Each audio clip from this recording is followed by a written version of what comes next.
हम देखेंगे social science की वर्कशीट नंबर 17 जो कि है एयर।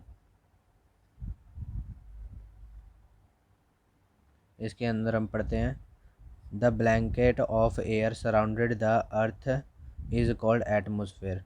तो एटमोसफेयर क्या होता है? एक ब्लैंकेट होती है एयर की जो कि क्या करती है, अर्थ को सराउंड करके रखती है, मतलब कवर करके रखती है। ये हमें बहुत सारी चीज़ों से बचाती है, जैसे कि यूवी रे से बचाती है जो सन से आती है, और जो छोटे छोटे मीटरॉइड्स होते हैं वो पृथ्वी की सरफेस के अंदर अगर एंटर कर रहे होते हैं तो उसको ये जला के क्या कर देती है, डिस्ट्रॉय कर देती है, ताकि वो कहाँ तक ना आ पाए, अर्थ की सरफेस तक ना आ पाए। ये सारा का सारा काम कौन करता है? एटमॉस्फेयर करता है। और एटमॉस्फेयर का एक और काम होता है, ये क्या करता है? टेम्परेचर को मेंटेन करके रखता है अर्थ के, ताकि कभी टेम्परेचर इंक्रीज़ ना हो जाए, नहीं तो टेम्परेचर पूरा लो ना हो जाए। ये सारा काम कौन करता है? एटमॉस्फेयर करता है। All living being on this earth depend on the atmosphere for their survival.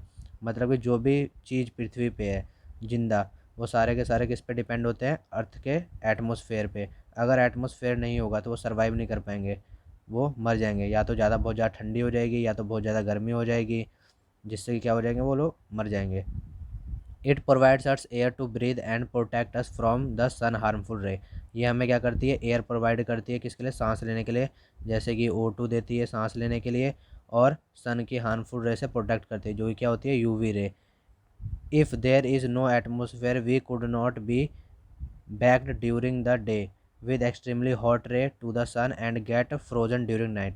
वही सेम चीज़ बोल रहा है, अगर एटमॉस्फेयर नहीं होगा तो दिन में क्या होगा? बहुत ज़्यादा ही गर्मी हो जाएगी, जिसकी वजह से हम जिंदा नहीं रह पाएंगे, और रात को क्या हो जाएगा? बहुत ज़्यादा ही ठंडी हो जाएगी, जिसकी वजह से भी हम जिंदा नहीं रह पाएंगे। This atmosphere has made the temperature of earth लेवली। तो ये क्या करता है? अर्थ के टेम्परेचर को मेंटेन करके रखता है। अब हम देखेंगे कि कौन कौन सी गैसें प्रेजेंट होती है। तो the air we take in breathe is actually a mixture of many gases. जो हम सांस लेते हैं वो क्या होती है? बहुत सारी गैसेज होती है उसके अंदर, जैसे कार्बन डाइऑक्साइड होती है, नाइट्रोजन होती है, ऑक्सीजन होती है, और भी थोड़े डस्ट पार्टिकल होते हैं। तो अर्थ की सरफेस में सबसे ज़्यादा कौन सी गैस पाई जाती है? 78% हमारी होती है नाइट्रोजन, फिर 21% होती है ऑक्सीजन, और 0.03% होती है हमारी कार्बन डाइऑक्साइड, और आर्गन होते हैं 0.93%, और अदर गैसेज हो गए 0.04। नाइट्रोजन के बारे में पढ़ेंगे जो कि 74% है। The most plentiful gas in the air is nitrogen. सबसे ज़्यादा पाई जाने वाली कौन सी गैस है? नाइट्रोजन है एटमॉस्फेयर में।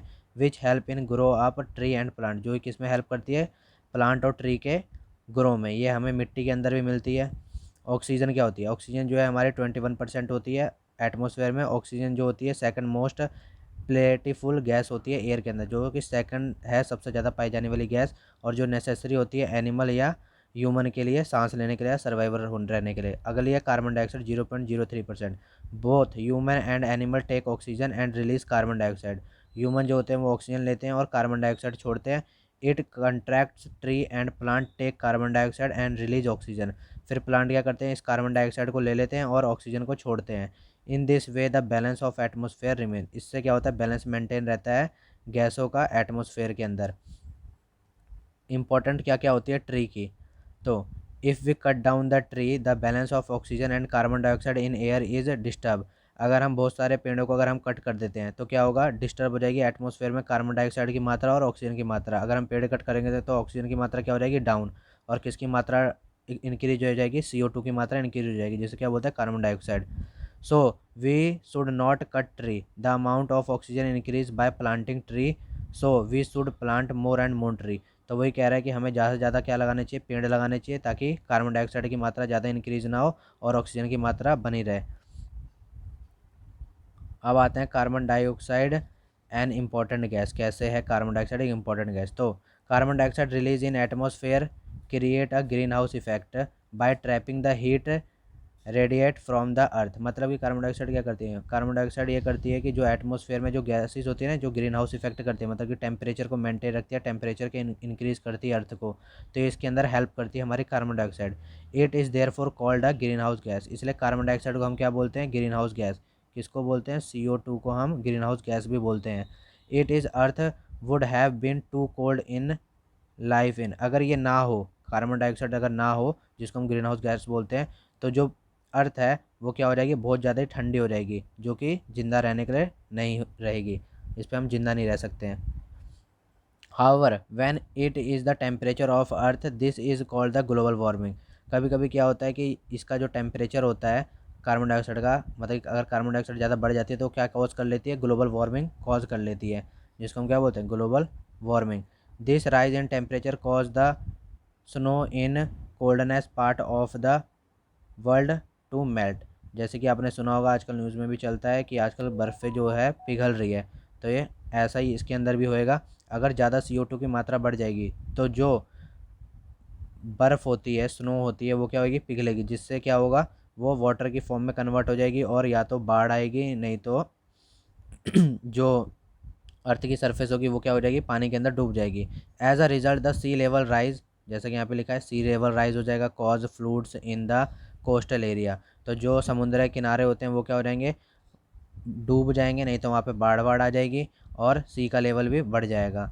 There are many drastic change in the climate of plains leading to extinction of some plants and animal in a long run. इससे क्या होगा, बहुत सारे प्लांट जो हैं वो ख़त्म होंगे। अब आगे आते हैं, अब हम क्वेश्चन पे आते हैं। तो क्वेश्चन पूछ रहा है व्हाट इज़ एटमॉस्फेयर, एटमॉस्फेयर क्या है। तो इसका नीचे मैंने PDF लिखा हुआ है, देखते हैं। तो एटमॉस्फेयर क्या है, the atmosphere is the thin layer of earth that surround the earth. मतलब कि एटमॉस्फेयर क्या होती है, एक पतली सी लेयर होती है जो कि क्या करती है, अर्थ को चारों तरफ से घेर के रखती है। जैसे ये अर्थ है, इसके चारों तरफ क्या होती है, एटमॉस्फेयर होती है, जो कि पृथ्वी को प्रोटेक्ट करने का भी काम करती है। तो क्या करता है, it protect us from harmful ray and the scorching heat of the sun. मतलब कि ये क्या करेगी, हार्मफुल रेज जैसे कि UV रे हो गई, उससे हमें प्रोटेक्ट करेगी और हीट को मेंटेन करके रखेगी। अब आते हैं दूसरे क्वेश्चन पे, जो कि क्या था, what is the reason behind increasing in temperature. तो रीज़न क्या है पृथ्वी के टेम्परेचर के बढ़ने का। तो reason behind increasing in earth temperature is green house effect या ग्लोबल वार्मिंग। तो इसमें क्या होता है, CO2 की मात्रा क्या होती है, बढ़ जाती है। मतलब कि जब टेम्परेचर बढ़ेगा तो CO2 जो है अर्थ की एटमॉस्फेयर में वो इंक्रीज़ होगा, जिसकी वजह से क्या होगी, हमारी ग्लोबल वार्मिंग होगी, जिसकी वजह से क्या होगा, टेम्परेचर जो है वो क्या हो जाएगा, इंक्रीज़ हो जाएगा। अब आते हैं फिल इन द ब्लैंक्स पे। Tree and plant release, tree और जो प्लांट है वो कौन सी गैस रिलीज करते हैं, तो कौन सी करते हैं, ऑक्सीजन करते हैं। तो यहाँ पे हम लिख देंगे ऑक्सीजन। अगला क्या, dash gas create green house gas effect. तो कौन सी गैस है जो ग्रीन हाउस गैस है मतलब इफेक्ट करती है, तो आएगी कार्बन डाइऑक्साइड। यानी यहाँ पे लिख देंगे हम CO2, या तो उसको क्या बोलते हैं, carbon dioxide. Rise in temperature of earth atmosphere is called. अगर पृथ्वी का टेम्परेचर बढ़ेगा तो हम उसे क्या बोलते हैं, उसे हम बोलते हैं ग्लोबल वार्मिंग। यहाँ पे लिख देंगे ग्लोबल वार्मिंग। अब आते हैं मैच इट पे। नाइट्रोजन कितनी है, 78%। ऑक्सीजन कितनी है, 21%। कार्बन डाइऑक्साइड कितनी है, 0.03%। आर्गन कितनी है, 0.93%। और अदर गैसेस कितनी है, 0.04%। और कुछ इसके अंदर तो रह नहीं गया। So thank you.